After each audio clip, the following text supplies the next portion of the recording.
ഇതിലൂടെ കളക്ട് ചെയ്യപ്പെട്ടിട്ടുള്ള മുഴുവൻ തുകയും അതിന്റെ ഭൂരിപക്ഷവും ഈ പ്രോജക്റ്റിൽ തന്നെ വിനിയോഗിച്ചിട്ടുണ്ട്. സാമ്പത്തികമായിട്ടുള്ള പ്രതിസന്ധി ഉണ്ടായപ്പോൾ എൻജിഒ കോൺഫെഡറേഷൻ ഇംപ്ലിമെന്റിംഗ് ഏജൻസികൾ ഒറ്റക്കെട്ടായിട്ട് അപേക്ഷകരുടെ കാര്യങ്ങൾ തീർക്കുവാനായിട്ട് പറ്റുന്ന സാഹചര്യമുണ്ട്.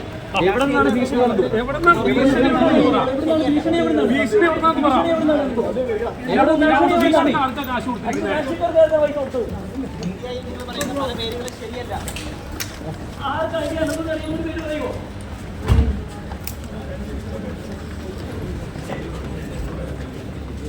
അനന്ത് വാർത്തായി കാശ് കൊടുത്തിട്ടുണ്ട് എന്ന് പറയുന്നത്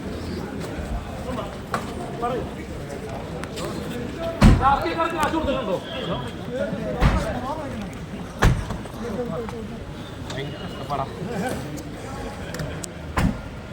നമസ്കാരം, ഞാൻ ബോസ്കോ കളമശ്ശേരി. എറണാകുളം ജില്ലാ മജിസ്ട്രേറ്റ് കൂടിയായ ജില്ലാ കളക്ടർ വ്യാജരേഖ സൃഷ്ടിച്ചു, റിയൽ എസ്റ്റേറ്റ് മാഫിയെ സഹായിച്ചു എന്ന് ചൂണ്ടിക്കാട്ടി വിജിലൻസ് കോടതിയിൽ കേസ് ഫയൽ ചെയ്യാൻ ചെന്ന ഞാൻ കണ്ട ഒരു കാഴ്ചയാണ് നിങ്ങൾ ആദ്യം വീഡിയോയിൽ കണ്ടത്. എന്തായാലും അദ്ദേഹം ഒരു കാര്യം പറയുന്നുണ്ട്. കാര്യത്തിന്റെ വാസ്തവം എന്താണെന്ന് പരിശോധിക്കേണ്ടതൊക്കെ നിങ്ങളൊക്കെ തന്നെയാണ്.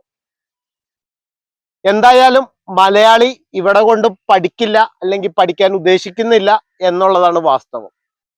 എത്ര കിട്ടിയാലും പഠിക്കില്ല എന്നുള്ള മലയാളികളുടെ വീഴ്ചയാണ്. എന്നാൽ ലോകത്ത് ഏറ്റവും കൂടുതൽ അഹങ്കരിക്കുന്നത് മലയാളി തന്നെയാണ്. അതിസമ്പന്നരായ മലയാളി, അല്ലെങ്കിൽ എന്താ പറയാ, എത്ര കിട്ടിയാലും പഠിക്കാത്ത മലയാളികൾ എന്നും ലോകത്ത് അഹങ്കാരം തന്നെയാണ്. എന്തായാലും കേരളത്തിൽ ആദ്യമായിട്ടല്ല ഇതുപോലെയുള്ള തട്ടിപ്പുകൾ നടന്നത്. ആദ്യം മാഞ്ചിയം, ആട്, തേക്ക് തുടങ്ങിയതിൽ നടന്നു. എന്നിട്ടും മലയാളി പഠിച്ചില്ല. വീണ്ടും പോയി പെട്ടത് മണിച്ചെയിൻ തുടങ്ങിയ ആക്ടിവിറ്റീസിലാണ്. ഇവിടെയും മലയാളി പഠിച്ചു തീർന്നില്ല. മലയാളി വീണ്ടും ചെന്നു ഇപ്പം കൊടുത്തേക്കണു. 1,00,000 രൂപ വിലയുള്ള ബൈക്കാണെങ്കിൽ 50,000 രൂപയ്ക്ക് തരും, പകുതി വിലക്ക് സാധനങ്ങൾ. അതിവിദഗ്ധമായിട്ട് പറ്റിച്ചിട്ടുണ്ട്. ഇതിലും വലിയ പറ്റിക്കൽ പലരും പുറത്ത് പറയാത്ത പല പറ്റിക്കലും ഇപ്പോഴും നടന്നിട്ടുമുണ്ട്. എന്തായാലും ഇനിയും മലയാളികൾ പറ്റിക്കപ്പെടാൻ തന്നെയാണ് തീരുമാനിച്ചിരിക്കുന്നത്. ഇതിലും പഠിക്കാത്ത മലയാളികൾ ഇനിയും വലിയ വീഴ്ചകളിൽ പെടട്ടെ, അല്ലെങ്കിൽ പെടും എന്നുള്ള കാര്യത്തിന് യാതൊരു സംശയവുമില്ല. എന്തായാലും വിവരവും വിദ്യാഭ്യാസവും കുറവുള്ള നോർത്ത് ഇന്ത്യയിലൊന്നുമല്ല ഏറ്റവും വലിയ തട്ടിപ്പ് നടന്നത്, കേരളത്തിൽ തന്നെയാണ്. എന്തായാലും ഇനിയും മലയാളി പറ്റിക്കപ്പെടുമോ ഇല്ലയോ എന്നുള്ളത് കാത്തിരുന്ന് കാണാം. എന്തായാലും വീഡിയോയിൽ പറഞ്ഞതുപോലെ തന്നെ പണം കൊടുത്തത് ആർക്കാണ്, ആരൊക്കെ മേടിച്ചിട്ടുണ്ട് എന്നതുൾപ്പെടെയുള്ള മുഴുവൻ സത്യങ്ങളും ക്രൈംബ്രാഞ്ച് അന്വേഷിക്കുമായിരിക്കും എന്നുള്ള ശുഭപ്രതീക്ഷയോടെ നിർത്തുന്നു. നന്ദി, നമസ്കാരം.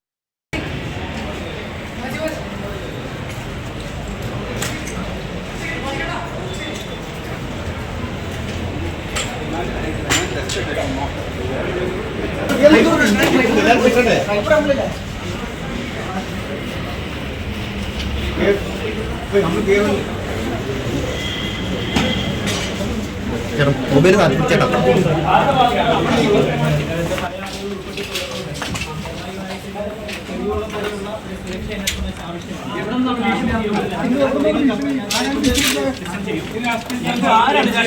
ഇതിലൂടെ കളക്ട് ചെയ്യപ്പെട്ടിട്ടുള്ള മുഴുവൻ തുകയും അതിന്റെ ഭൂരിപക്ഷവും ഈ പ്രോജക്റ്റിൽ തന്നെ വിനിയോഗിച്ചിട്ടുണ്ട്. സാമ്പത്തികമായിട്ടുള്ള പ്രതിസന്ധി ഉണ്ടായപ്പോൾ എൻജിഒ കോൺഫെഡറേഷൻ ഇംപ്ലിമെന്റിംഗ് ഏജൻസികൾ ഒറ്റക്കെട്ടായിട്ട് അപേക്ഷകരുടെ കാര്യങ്ങൾ തീർക്കുവാനായിട്ട് പറ്റുന്ന സാഹചര്യമുണ്ട്.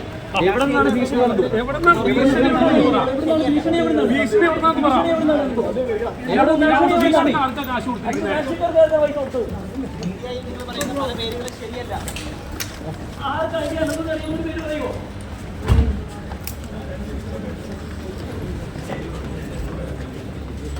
അനന്ത് വാർത്തായി കാശ് കൊടുത്തിട്ടുണ്ട് എന്ന് പറയുന്നത്. രാഷ്ട്രീയക്കാർക്ക് കാശ് കൊടുത്തിട്ടുണ്ടോ?